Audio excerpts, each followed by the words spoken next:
এই দাদা দাদা একটু সামনে থাকেন, সবাই সবাই একটু সামনে।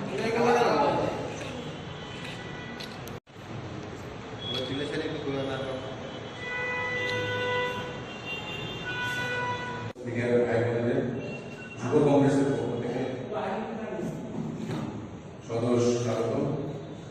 আজকে মূলত যে বিষয়টি আমরা আপনাদের সামনে এসেছি এবং রাজ্যবাসীকে যে বিষয়ে আমরা অবগত করার জন্য আজকে সকলে মিলিয়ে আমরা এই সম্মেলন আপনাদেরকে ডেকেছি।